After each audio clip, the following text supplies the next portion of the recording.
Meus irmãos, a paz do Senhor Jesus, fico feliz em saber que os irmãos estão aí em busca do conhecimento, dando continuidade ao nosso curso de teologia.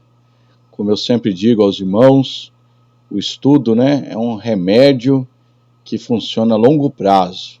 Talvez estar aí nesse momento, diante da tela, estudando, lendo, anotando, pode não ser tão prazeroso, mas a longo prazo, certamente isso fará toda a diferença na vida dos queridos irmãos. Então persista, seja disciplinado, aproveite ao máximo tudo aquilo que está sendo falado, que está sendo estudado, leia a Bíblia, leia o material, acompanhe o vídeo, que Deus está aperfeiçoando o poder dele em nós, falando, nos orientando, e tenho certeza que será uma bênção de Deus para todos nós. Dessa vez, nós estamos na parte 2 da lição número 4, onde nós iremos falar exclusivamente do primeiro livro dos reis de Israel. Nós vamos detalhar os principais capítulos, os principais fatos, estudar os livros históricos. Nada mais é do que contar histórias, contar a história do povo de Israel, relembrar as passagens, relembrar cada personagem, e isso vai agregando conhecimento bíblico para as nossas vidas. Então, nessa aula, o livro de 1 Reis. São 3 principais tópicos, o reinado de Salomão, Roboão e também o ministério de Elias e Eliseu, principalmente o de Elias. Nós temos aqui um resumo do primeiro livro de Reis, os 3 personagens principais, Salomão, Elias e Eliseu. Na primeira parte nós vamos ver a morte de Davi, Salomão assumindo o trono, assumindo o reinado em Israel, Deus se mostrando ali que tinha escolhido de fato Salomão para ser o rei.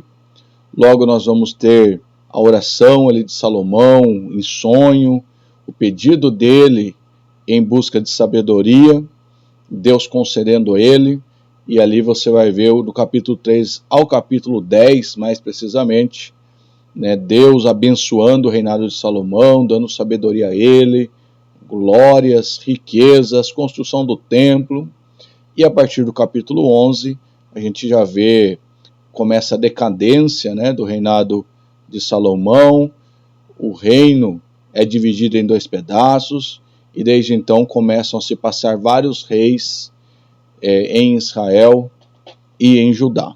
Okay? O autor, há uma grande discussão do autor para esse livro, pode-se pensar que é Jeremias, Esdras, Natã ou até mesmo Isaías. Então é uma autoria incerta, mas quem escreveu fez uma pesquisa, consultou outros livros, reuniu os fatos em um local só, se você tem a menção aí de outros livros também. Aqui um pequeno resumo desses reis que reinaram em Judá, que reinaram em Israel, Judá parte sul, Israel parte norte, cada um dos reis que se passaram e em que período cada um dos profetas profetizaram. E agora sim, vamos um resumo, vamos caminhar passo a passo, um resumo do livro de 1 Reis. Você que gosta de Bíblia, gosta da história da Bíblia, vamos junto, pega a sua Bíblia, leia alguns textos comigo, que vai ser bênção de Deus para nós. Ok? Então o capítulo 1 começa narrando a velhice de Davi. Davi já está velho, e ali procura-se uma moça muito formosa para que pudesse aquecer o rei devido ao frio. Vai ser escolhida ali Abisag, que vai passar ali a cuidar do rei Davi. E como Davi já está idoso, já está findando os seus dias na terra, desperta ali o interesse de alguém para substituí-lo no reino. Um reino estabelecido, um reino próspero, abençoado, não faltariam candidatos para isso. Mas ele havia prometido, né, a Batseba, que era Salomão aquele que iria herdar o trono. De certo, ele já tinha isso no coração, na direção de Deus, que seria ele que faria cumprir a promessa que Deus havia feito de que um dos seus filhos edificaria uma casa para o Deus Todo-Poderoso. E nessa disputa pelo reinado vai aparecer em cena aí Adonias, né, que é o quarto filho de Davi, e ele tenta ali um golpe, né, um golpe de estado para tirar o reinado das mãos de Davi, de Salomão, e ele se autoproclamar rei. Né, e ali ele vai estabelecer uma estratégia, vai chamar alguns homens, né, em torno de 50 homens, vai convidar ali esses homens, mas não vai convidar Davi, não convida Salomão, não convida o profeta Natã, né, estrategicamente chama aqueles 50 homens, a fim de que esses homens em uma grande festa pudessem proclamá-lo rei sobre todo Israel.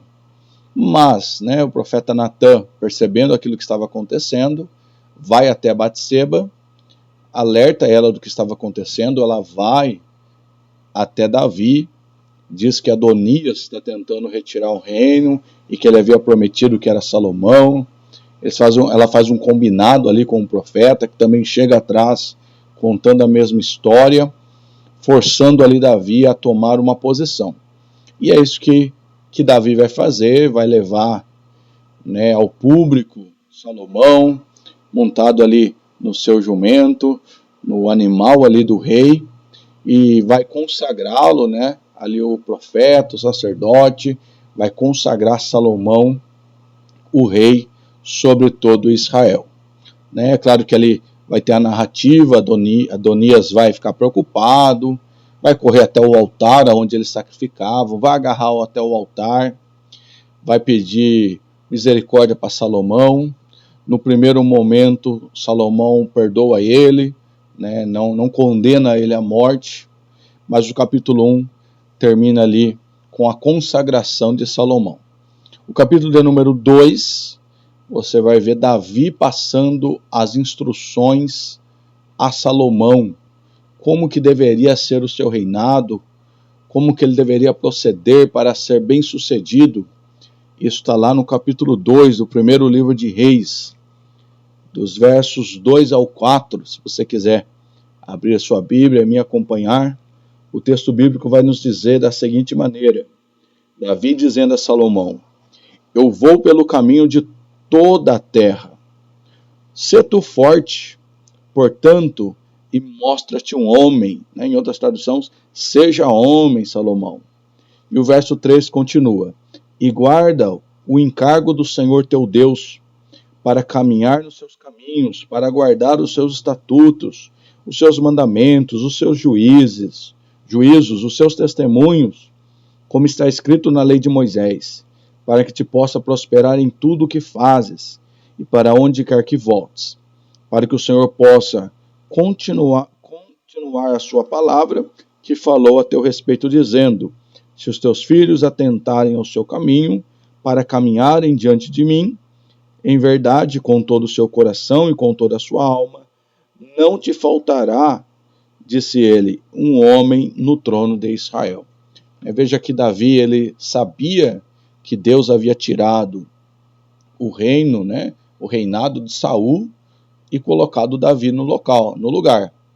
Agora havia uma promessa: se eles se mantivessem fiel, atentos à lei que Deus havia dado a Moisés, Deus confirmaria a descendência de Davi no reinado. Né? São as instruções ali final de Davi a Salomão. Né? E também no capítulo 2, vai ter a volta de Adonias, dessa vez abordando a mãe de Salomão, pedindo que ele pudesse se casar com Abisag, que era a mulher que aquecia Davi na sua velhice. Salomão não vê isso com bons olhos, né? E a história vai dizer ali que vai acabar sendo Adonias morto. Né?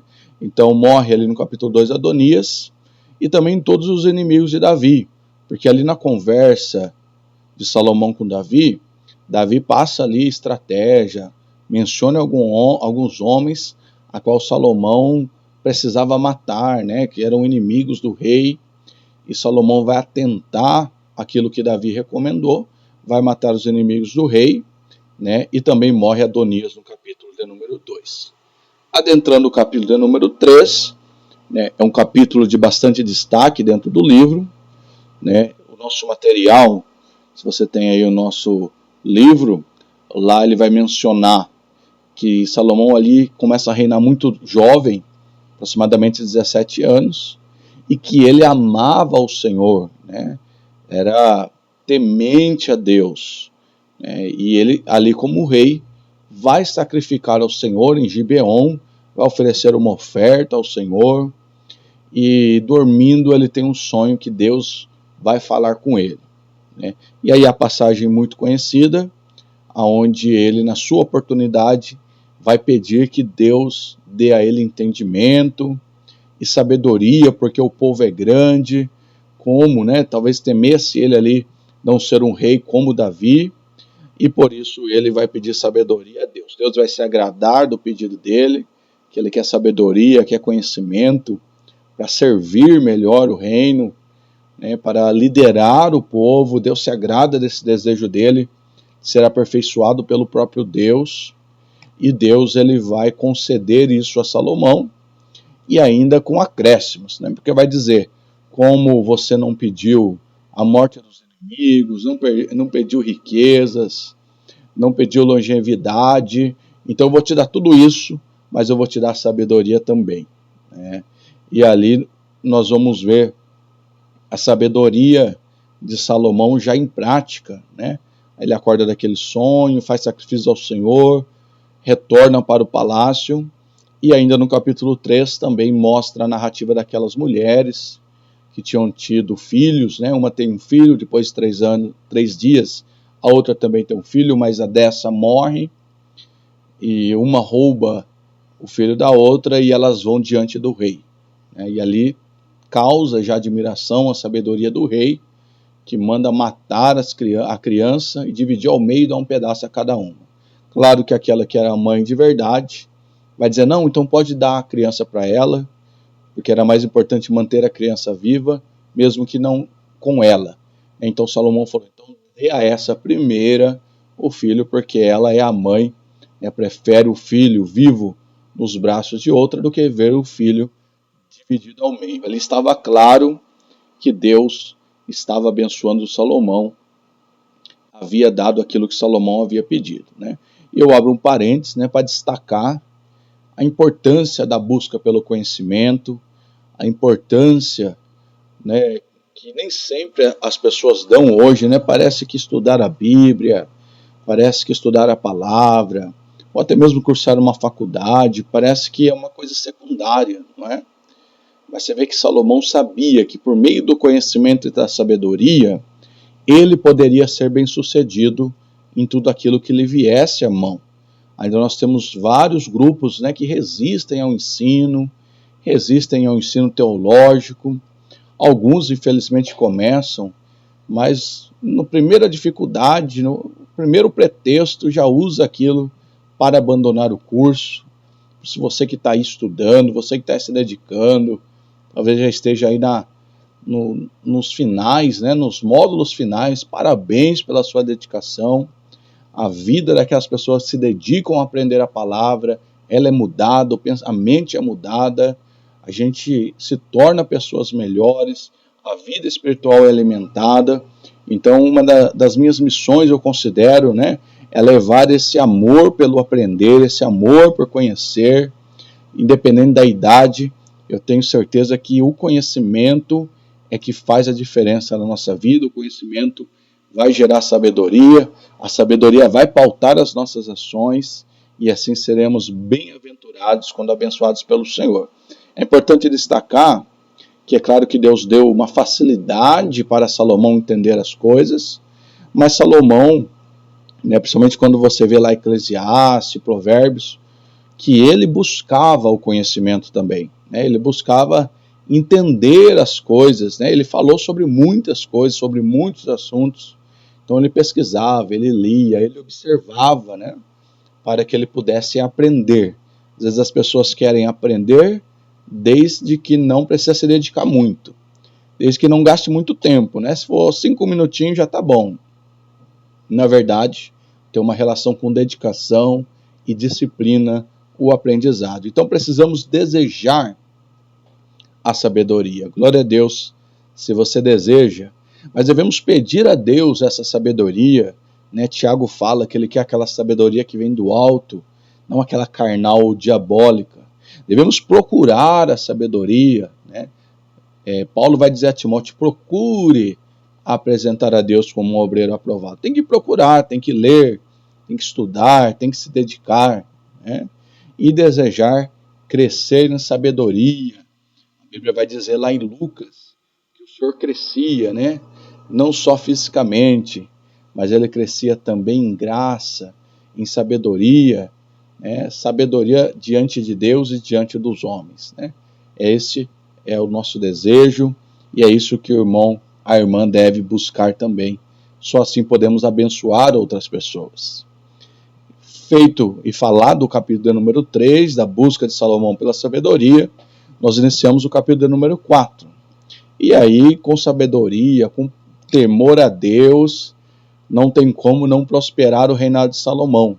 Então, o capítulo 4 vai falar da grandeza desse reino, quanto esse reino é bem sucedido, né? E quanto que a sabedoria de Salomão era maior do que todos. E por isso, né, veja que Salomão não precisa procurar a fama, né? Mas aquelas pessoas que desenvolvem alguma coisa bem, que fazem, né, com cuidado, com dedicação, logo automaticamente vai gerar um reconhecimento, mesmo que a pessoa não esteja em busca desse conhecimento. Tá? Então vamos ler aqui algum texto, aqui no capítulo 4.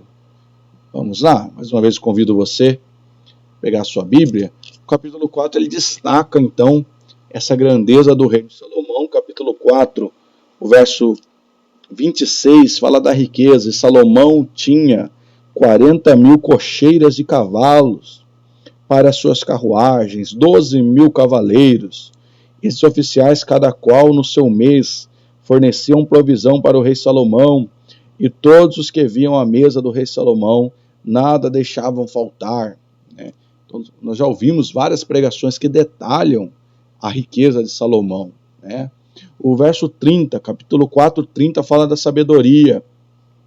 E a sabedoria de Salomão sobressaía a sabedoria de todos os filhos da região oriental e toda a sabedoria do Egito. Os versos 32 e 34 falam da fama. E ele falou 3.000 provérbios, e os seus cânticos foram 1.005. E ele falou das árvores, desde o cedro, que está no Líbano, até o isopo que brota da muralha. Ele falou também dos animais, das aves, dos répteis, dos peixes. Então Salomão ele acaba ficando famoso pelas suas composições, né? Imagina quão prazeroso é ouvir alguém sábio e as pessoas indo até Salomão para ouvir a sabedoria dele. E aí quando a gente vai no capítulo de número 5 e 6, nós vamos ter o cumprimento da promessa de Deus de que um dos filhos de Davi iria edificar o templo, que depois recebeu o nome de Templo de Salomão. Eu fico pensando como fazer tamanha obra, né, em um tempo de recursos tão escassos e tão limitados, né, com a tecnologia de hoje não seria fácil, mas Salomão, movido por Deus, né, vai iniciar aquela obra no 4º ano do seu reinado, 480 anos após a saída do povo do Egito, fugido da escravidão. 480 anos depois, está chegando o apogeu, né, o tempo da glória ali do reinado, o auge de Israel por meio do reinado de Salomão. Né? E não foi fácil, né? Foram 7 anos de construção, que vai nos narrar aí o capítulo de número 6, verso de número 38, diz: E no 11º ano, no mês de Bul, o qual era o 8º mês, foi terminada a casa em todas as suas partes, de acordo com toda a sua forma. Assim esteve ele 7 anos na sua construção. Então agora a construção estava pronta, agora a necessidade de trazer os utensílios, né, de preparar ela para uma grande inauguração, né? E quando se fala do reino de Salomão, do templo de Salomão, nos desperta muito a atenção. Existem várias reportagens, existem vários documentários que reproduzem a grandeza desse templo, e alguns números nos espantam, né? Então, alguns levantamentos, por exemplo, vou apontar aí que 30 mil homens trabalhavam diretamente na construção do templo. Só que mais 70 mil homens, né, eram carregadores, carregavam as pedras para a confecção do templo. 80 mil homens eram aqueles que cortavam as pedras, né, para se encaixarem umas às outras, né? Então, mais 550 capatazes, mais 3.300 ajudantes, né? Então aí 200, em torno de 200 mil pessoas trabalhando na confecção desse grande templo, né? Hoje, com a tecnologia, principalmente a tecnologia 3D, existe aí vários estudos que reproduziram como era esse templo. Eu tenho aqui 2 links que mostram aí a animação 3D entrando no templo, uma visão é maravilhoso. Quem tem os nossos slides pode acessar no slide, clicar no link e ver os detalhes, né, alguns minutos disso. Para quem não, eu vou deixar o link, esses links, na descrição do vídeo, logo embaixo aqui no YouTube, tá? Não vou gastar o tempo passando aqui na íntegra, mas eu quero aqui mostrar aqui, só para despertar o seu interesse, né? Aqui um pedacinho dessa animação em 3D, né, mostrando aqui as pias de bronze, né, o altar aqui do holocausto, a entrada, né, uma dessas reproduções, a grandeza de como era. O segundo link você vai encontrar, inclusive, com uma narrativa em espanhol, né, tá carregando aqui, mas também muito bem feito, onde vai mostrar aqui o templo por cima, né, o templo entrando também, né, como eu estou aqui com a gravação também, né, então a internet dá uma cortada, mas você já vê aqui, né, as pias também, o altar, e aí a câmera vai entrando. Ele tem uma diferença lá do tabernáculo, porque né? Ele é por fuera cercado, había hecho paredes tem alguns que ficam escalonadas pelo lado de alrededor fora, de la né? casa Andares para no empotrar pelo las lado de vigas en fora las aqui do paredes de templo, la casa. né? E você Esto passando, es, você vai la ver por parte lado de delantera dentro, né? O Santo interior dos tenía Santos, 40 o codos, lugar santo, y el lugar vale santis muito a tocaba pena una pared vocês y entrarem el ala del na Arca da otro querubín Aliança tocaba la e otra pared. conferir, né, essa animação que foi feita, e está aí à disposição dos irmãos para assistir. Tá aí o link, tá bom? No dia do possível, assista, né? Então, aí tem a mão de obra, a madeira que Salomão precisou, né, negociar com outros reinos, né? Você vai ter o rei de Tiro fornecendo madeira, fazendo uma aliança com Salomão, né? Então tem lá, Salomão mandou entalhar grandes pedras que eram encaixadas umas às outras, né? Capítulo 5, verso 15, de forma que se não usavam ferramentas para entalhar a obra, né? No templo se utilizava uma escada do tipo caracol para subir nos pavimentos, que eu acabei de mostrar ali, né? E ali as medidas, né? O lugar santo, em torno aí de 17 a 18 metros, né, de comprimento, em torno aí de 9 metros de largura, 14 metros aí de altura, né? E o Santo do Santo era um cubo de 20 côvados, né, em torno de 9 metros, conforme a descrição. Então, essas animações 3D foram baseadas nessas informações que a Bíblia nos dá. É claro, aqui você tem uma planta, né, você tem aí o detalhamento, né, você tem aqui em volta, né, os compartimentos de 3 andares, que o lugar santo, né, com os candelabros, né, pelo menos 10 candelabros, é que você tem a arca, onde estava a tábua dos 10 mandamentos, cercados ali por aqueles anjos, né, feitos de ouro. Aqui você tem uma outra animação também em 3D, as pias, né, que é o compartimento externo, aqui, né, destaque para as paredes, todas forradas, toda coberta de ouro, um monumento realmente maravilhoso, né. E também estou deixando aqui um link sobre o estudo sobre os templos, né? Porque esse templo de Salomão, né, que é considerado o primeiro templo, ele foi destruído pelo rei da Babilônia, né? Jeremias profetizou que aonde houve o templo acabaria em pasto, né? O lugar do templo é o lugar aonde Abraão quase executou Isaac, foi ali o lugar que o Senhor escolheu. Depois Salomão fez o templo foi destruído. Aí depois nós temos o segundo templo, que é o templo chamado de Zorobabel, que é o templo que foi reformado por Herodes ali, prestes ao tempo que Jesus vem. Então hoje você tem, né, o restolho desse templo, hoje lá no alto do monte, aqui estaria os muçulmanos dominando, né, onde tem o Domo da Rocha, né, esses muros ainda estão lá até hoje, mas aqui transformou aqui numa mesquita muçulmana, né, aqui você tem o pináculo do templo, e aqui você tem algumas descrições do templo chamado de Herodes, que é onde foi reconstruído o mesmo local do templo de Salomão. Então o templo de Salomão seria aqui, né, Herodes ele ampliou ainda mais o espaço desse templo, vale a pena você conferir esse estudo também. Tá? Como nós estamos falando aqui do primeiro livro de Reis, nós vamos seguir aqui no capítulo 7, porque Salomão também vai fazer um palácio para ele.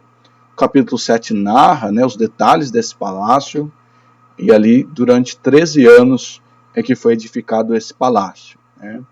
Deu preferência em construir primeiro do Senhor, depois construiu dele, e você tem aí no capítulo 7, verso 51, né, já falando que o templo está construído, e estão se trazendo os utensílios, inclusive que Davi havia santificado para ser colocado lá.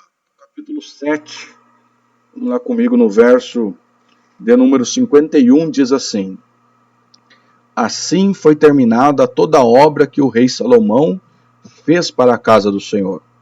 E Salomão trouxe para dentro as coisas que Davi, o seu pai, havia dedicado: a prata, o ouro e os vasos, e ele colocou entre os tesouros da casa do Senhor. Então agora o capítulo 7 está tudo pronto para a casa do Senhor, e no capítulo 8 vai sendo levada a Arca da Aliança. Os sacerdotes vão colocar a arca lá no Santo dos Santos, e ali o Senhor vai responder, manifestar a sua glória, né? O templo é inaugurado e a glória do Senhor enche a casa. Texto maravilhoso do capítulo 8, verso 11, que diz assim: de tal modo que os sacerdotes não conseguiam ficar de pé para ministrar por causa da nuvem, porque a glória do Senhor havia enchido toda a casa.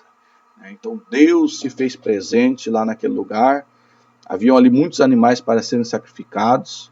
Os sacerdotes tiveram que parar ali aquele momento, porque a fumaça ocupava todo aquele lugar, né? E era uma glória visível. A gente tem um paralelo, né, com hoje, porque alguém perguntou para Jesus: onde está o reino de Deus? Ele vai dizer que o reino de Deus está dentro do homem. Então hoje o reino de Deus não é visível. A glória de Deus hoje ela é invisível. Mas a glória de Deus no Velho Testamento, ela era visível por meio da fumaça, por meio da riqueza do templo, pela riqueza de Salomão, dos reis. Então uma evidência do Velho Testamento da presença de Deus era a riqueza, era visual. Deus não habitava dentro do homem, então ele se manifestava fora, muitas vezes por coisas materiais. Mas no Novo Testamento vem Jesus, né, humilde, manso, pobre materialmente, e alguém dizendo: não, esse aí não pode ser o Messias, porque cadê a riqueza? É que a glória estava interna, né? Hoje não precisa ter riquezas, dinheiro, para ser alguém abençoado. O Velho Testamento sim, mas o Novo Testamento não.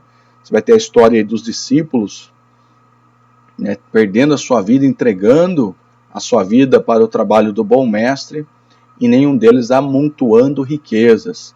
Por isso devemos tomar cuidado aí com o evangelho fraudulento que é pregado aí, que se oferece riqueza, né? O homem não pode esperar só nessa terra, porque senão ele se torna o mais miserável de todos os homens.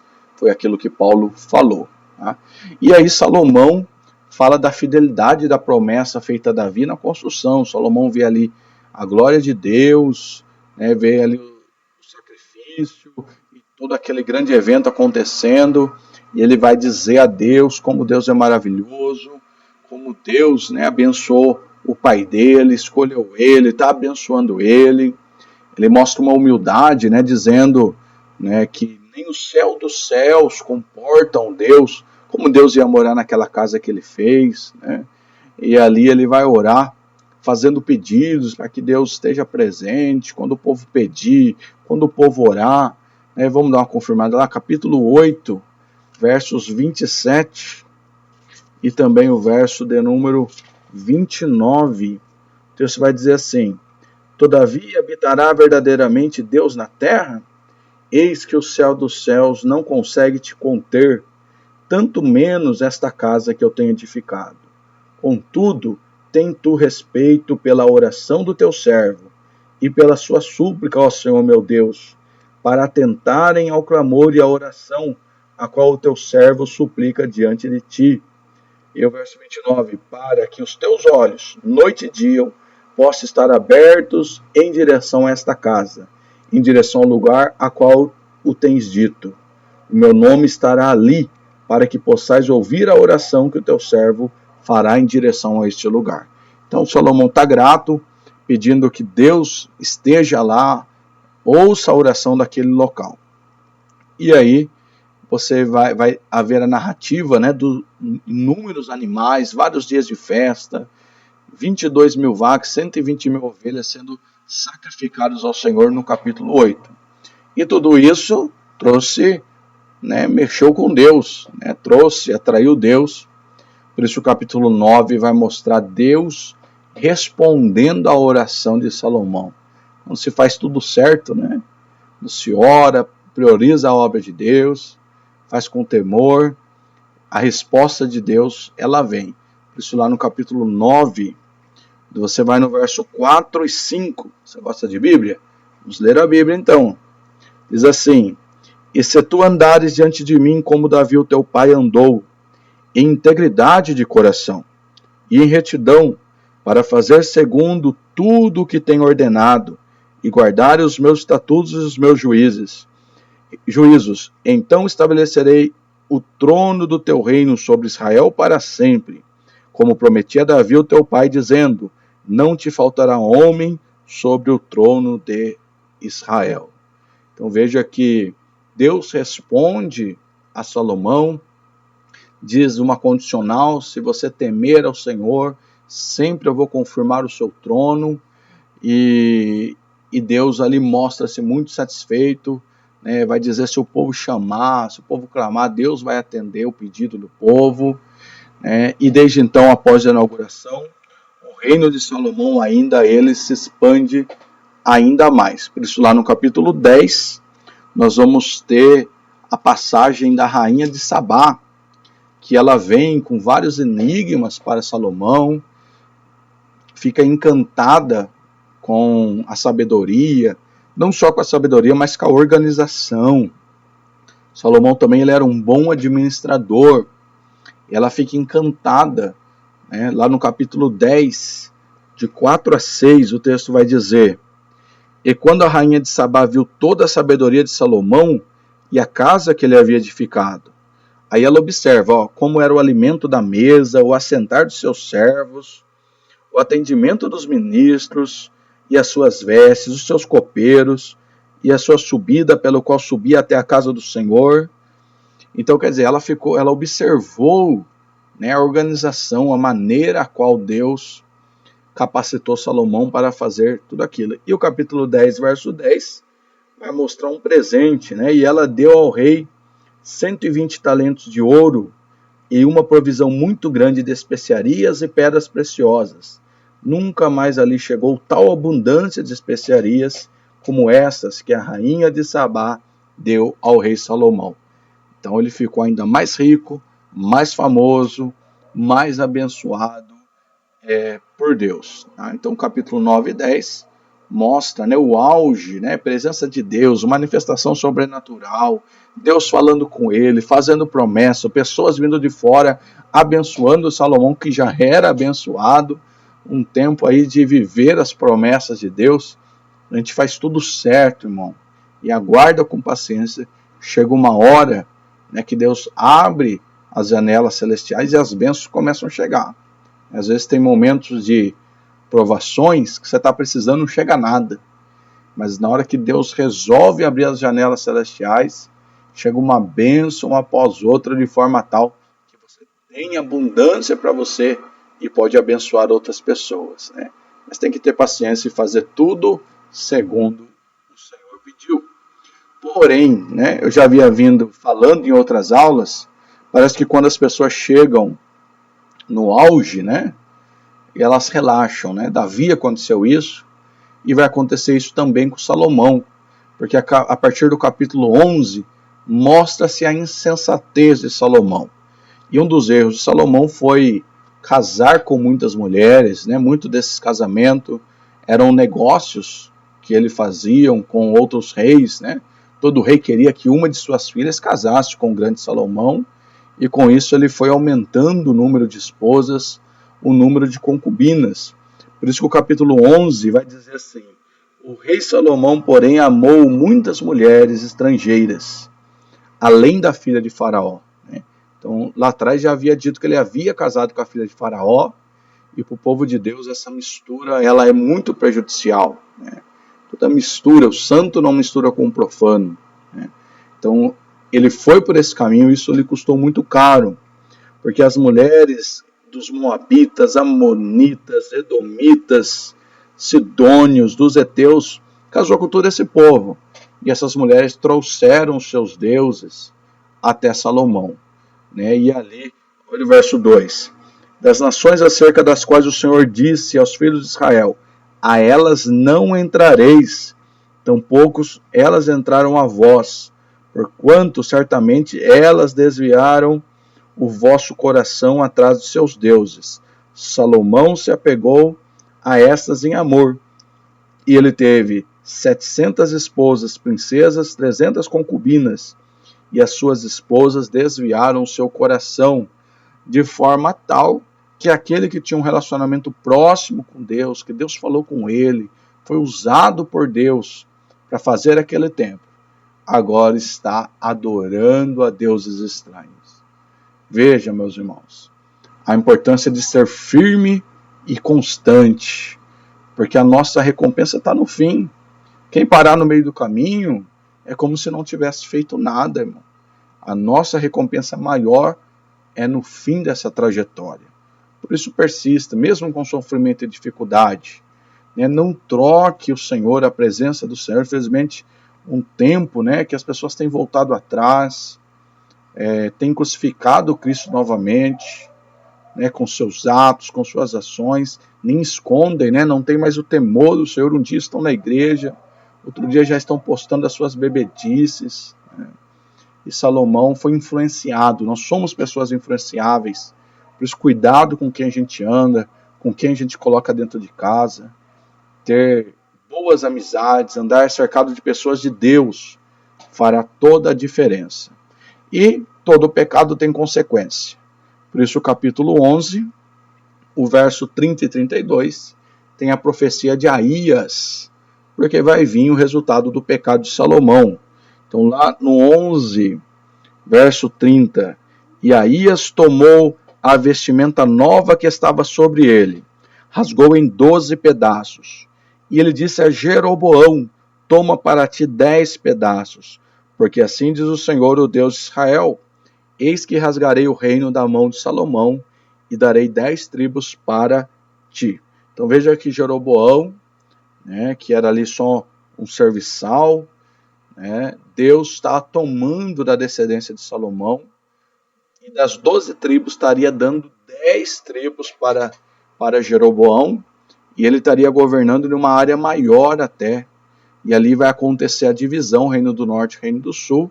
Jeroboão vai reinar no reino do norte e Reboão no reino do sul. Essa era a sentença. E a morte de Salomão vai acontecer lá no capítulo 11, no verso 43.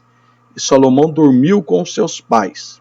Foi sepultado na cidade de Davi, o seu pai, e Roboão, o seu filho, reinou em seu lugar. Então agora Roboão está reinando. E aí começa, né, a decadência do povo, né, de Israel, do reinado de Israel, que a gente sabe que vai desaguar lá na queda do Reino do Norte, na queda do Reino do Sul, né, mais uma vez preso, mais uma vez em cativeiro, depois de ter já vivido tudo isso, liberto do cativeiro egípcio, eles vão ser aprisionados novamente. Mas o capítulo 12 vai mostrar lá a insensatez também de Roboão, né, porque os povos, as nações, o povo pede para que ele alivie as cargas, né? Salomão tributa, tem impostos, exige muito daquela comunidade, e o povo pede alívio, né? Porque agora veio um novo rei. Você vê que o rei, quando ele se desvia e é mal, né? Ele age mal também, agia mal com o povo, e o povo pede misericórdia a Roboão. Vai consultar os mais velhos dizem, alivia a carga. Consulta os mais novos vão dizer, não faça isso não. Né? Então ele ouve os mais novos, aqueles que haviam crescido com eles. Claro que esses também tinham interesses, né? Porque explorava o povo para manter o seu luxo, as suas regalias, e toda vez que se aperta demais, irmão, espana. É uma lei. Quando a liderança aperta demais, quando os governadores apertam demais, causa revolta no povo, perde gente, né? Se divide em ministérios. Você tem que se compadecer, olhar o outro lado da história. Roboão não faz isso, e então a profecia de Aías vai se cumprir. Jeroboão vai liderar ali a revolta e vai tomar 10 tribos. Capítulo 12, verso de número 20, o texto vai dizer, e sucedeu quando todo Israel ouviu que Jeroboão havia retornado, que eles mandaram chamá-lo até a congregação, e o fizeram rei sobre todo Israel. Não houve nenhum que seguisse da casa de Davi, senão somente a tribo de Judá. Então todo mundo ficou com Jeroboão, conforme a profecia, menos a casa de Judá. E aí o que vai acontecer? Ele não quer que o povo venha a Jerusalém para adorar.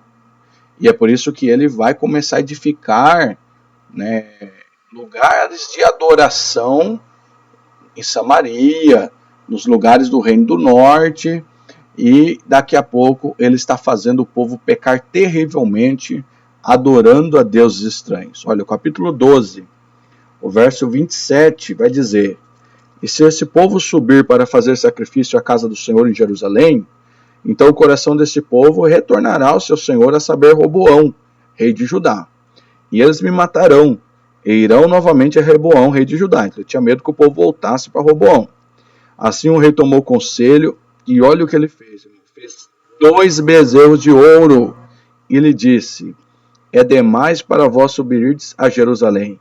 Eis aqui os teus deuses, ó Israel, os quais se tiraram da terra do Egito. É incrível, né?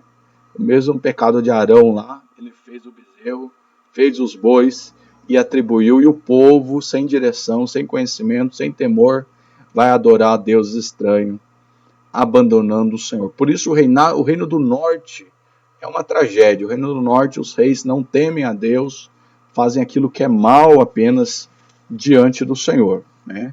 Então a gente tem a divisão aí do reino no capítulo 12, entre Roboão e Jeroboão, onde você tem o reino do sul, a capital, né, que fica lá em Judá, né, e Belém, Jerusalém, onde tem ali o templo para o pessoal adorar, e você tem no reino do norte, você tem Samaria, né, onde Jeroboão estava reinando. Né.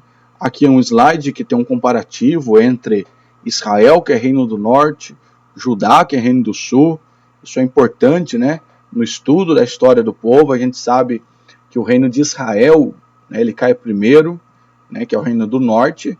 Em 722, a Síria invade, destrói o reino do norte, e esses nunca mais voltam.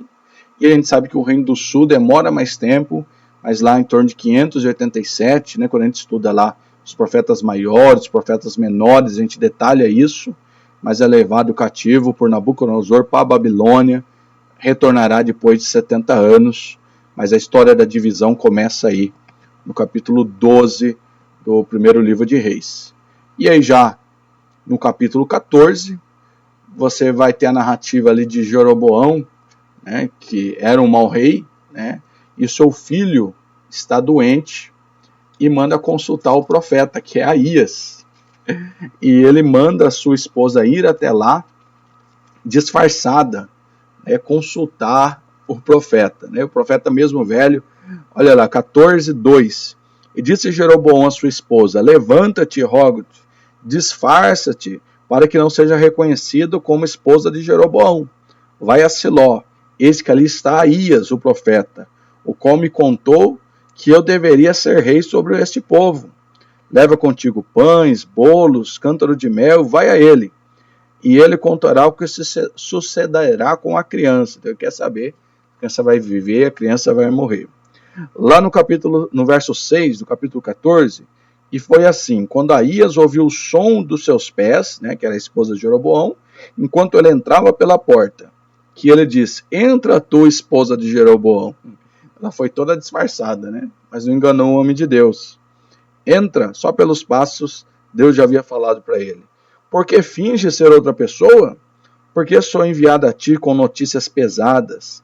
Vai e diz a Jeroboão: assim diz o Senhor Deus de Israel: porquanto te exaltei dentre o povo, e fiz de ti príncipe sobre o meu povo Israel, e rasguei o reino da casa de Davi e dei a ti. Tu, porém, não tens sido como o meu servo Davi. Então Deus joga na cara dele ali: olha o que você fez. Eu te dei um reino, cumpri a minha promessa, mas você não é como Davi. Você está adorando deuses estranhos e levando o povo a adorar deuses estranhos. Né? E aí o capítulo 14 termina dizendo que há guerras. Olha que situação que chegou. Guerra entre irmãos, dois desviados, né? Roboão e Jeroboão, dois desviados guerreando entre si. Só irmãos desviados é que guerreiam entre si um contra o outro, né? Eram, na verdade, o mesmo povo, agora dividido, guerreando entre eles por causa de uma péssima liderança, né? Então, 1 Reis 14:31, e Roboão dormiu com seu pai e foi sepultado com seus pais na cidade de Davi. E era o nome da sua mãe Naamá, a Amonita, e Abias, seu filho, reinou no seu lugar. E ali termina o reinado de Roboão, o reinado do sul. A partir daí, não tem como detalhar também para ficar muito extenso a nossa aula, mas vai começar a mostrar alternância entre reis, né? Quem entra e quem sai, quem entra e quem sai. Mas eu destaco, né, que houve bons reis no reinado sul de Judá. Porém, todos aqueles que reinaram a partir de Jeroboão foram reis que fizeram mal diante do Senhor. Você tem a tabela aí dos reis e os anos reinados nesse slide. Então o capítulo 15, né, vai mostrar a sucessão de reis. Lá no capítulo 16, destaque para um péssimo rei, que é Acabe. Acabe vai errar principalmente por ter casado com Jezabel. Jezabel, mulher má. Acabe, um homem que se tornou mau, né, fez o povo pecar, trouxe deuses estranhos. E nesse contexto de Acabe e Jezabel, surge uma grande figura do Velho Testamento, muito respeitado, que é o profeta Elias. Surge ali no capítulo 17 o ministério de Elias, profeta de Deus, né, e ele vai profetizar contra a causa rebelde, né, de Acabe, contra Jezabel. Destaque ali, né, para Elias e os 450 profetas de Baal e 400 de Azera, né, atrevido Elias vai dizer, né, quando Baal não responde com fogo, diz: clame mais alto, talvez ele foi viajar, talvez ele está surdo, né, e ali Deus responde, né, Elias faz ali um rego, enche de água, consome o holocausto, e Deus mostra que ele era com o profeta Elias. Mas lá no capítulo 19 vai ver Elias fugindo já de Jezabel, pedindo a morte, né, caminhando. A gente conhece bastante a história de Elias, belas histórias de Elias, muito pregada, né, mas Deus vai falar com ele: não, Elias, você não está sozinho não. Tem muita gente ainda que também não dobrou o joelho a Baal, você não está sozinho. Por pior que seja a situação, sempre tem os remanescentes, nem todos se perderam. Deus mantém os seus. Às vezes você olha a volta e fala, meu Deus, está tudo perdido. Ninguém mais teme o Senhor, ninguém busca, ninguém ora. As igrejas se corromperam, a liderança se perdeu. Mas ainda há os remanescentes. É isso que Deus estava confortando Elias. Deus ainda tem os seus em todos os lugares, viu, meu irmão? E aí ele levanta aí, você tem obra para fazer ainda, vai ungir rei, vai ungir Eliseu no seu lugar, e ali ele sai e vai entrar em cena Eliseu.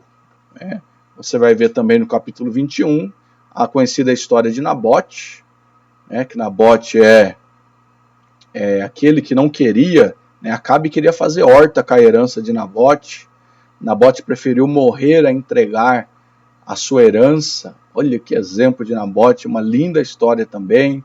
Jezabel conspira contra ele, mente, engana, né? E vai matar Nabote. Aí você vai ter as profecias de Elias contra Acabe, já lá no capítulo 21, já quase terminando o primeiro livro de Reis, capítulo 21, verso 19, onde ele vai dizer da seguinte maneira: e tu lhe falarás dizendo, assim diz o Senhor, mataste e também tomaste posse? E tu falarás a ele dizendo, assim diz o Senhor, no lugar onde os cães lambiam o sangue de Nabote, os cães lamberão seu próprio sangue. E Acabe disse a Elias, encontraste-me, ó meu inimigo? E ele respondeu, eu te encontrei, porque tu vendeste para executar mal à vista do Senhor. Então ali a palavra, né? Olho por olho, dente por dente. Veio na hora Deus prometendo vingança contra Acabe, né?